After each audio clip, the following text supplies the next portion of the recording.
Welcome in this video. Today I want to talk about how to think statistically. I have a background in statistics coming from my MFE at UC Berkeley and my job as a quant in Wall Street. And I think thinking statistically is the best way to handle the complexity of the world. So let me explain. A good example of the framework of thinking statistically is Russian roulette. So let's say, you take a gun and you have 6 slots. You put the bullet in one of the slots. You have 1 out of 6 chances of dying. Whatever the outcome is, you have 1 outcome out of the 6. And you have 5 histories that were not manifested. So when you think about skill and luck in your life, you often just look at the outcome, the result.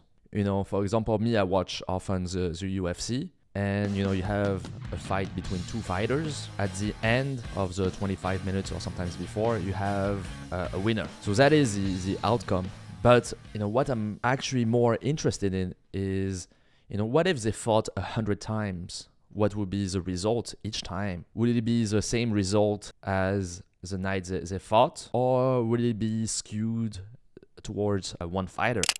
Because that is ultimately the true measure of skill. And let me expand on that subject. So let's say you're looking for a job and you go on the market. Maybe you want a job at Google, and you go and you interview at Google and you get the job. So was it skill or was it luck? And with just one sample data point, you don't really know. It could have been luck. Maybe your personality simply aligned with people that interviewed you. So maybe it could be luck. So the only way to know is to interview with similar companies as Google. Let's say you interview with 100 companies. For 99 of them, you all failed. You only got Google. So maybe it was luck. That seems to point to luck in that respect. But if, out of those 100 companies, let's say you got 70 return offers, then I'm saying that is skill. That is your skill. Your success at Google was not a fluke. It was actually skill. That is thinking statistically. Or to give you another example, let's say you're in a dating market, and as a man or as a woman, you don't really know your value.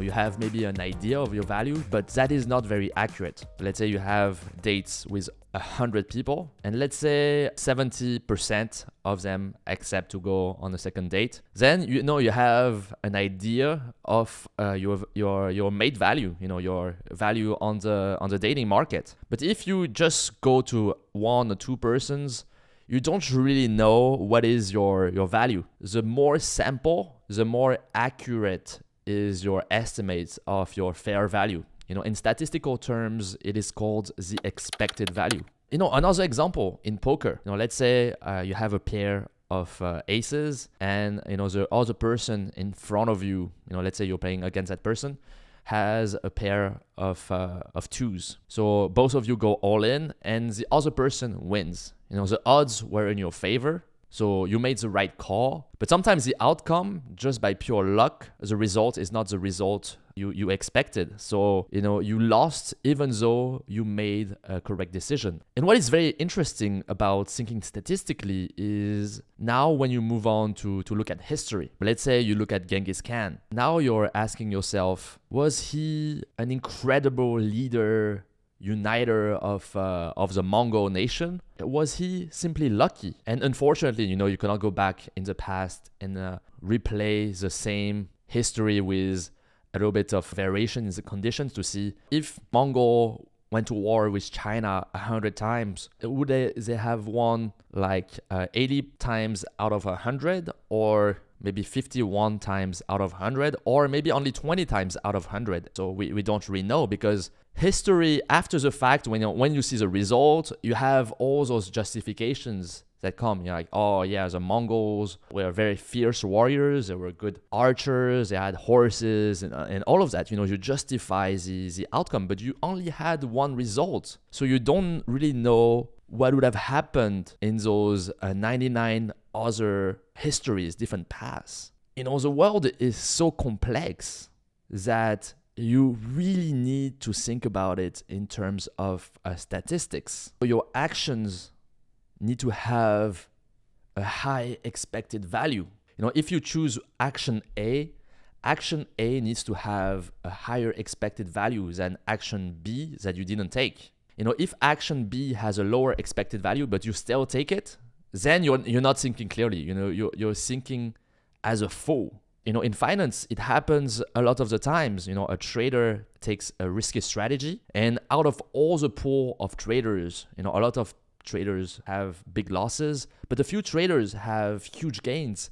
So they think that they have great skill, but what they don't know is that if they replayed the situation 100 times, they might have lost 99 times and only won once. That is really the value of thinking statistically. So that is all I wanted to share in this little video. I hope that it helped you think in statistical terms. If you like the video, please like and subscribe. It really helps my videos getting shared through the algorithm and me producing more content of that type. So thank you very much, and see you in the next video. Peace.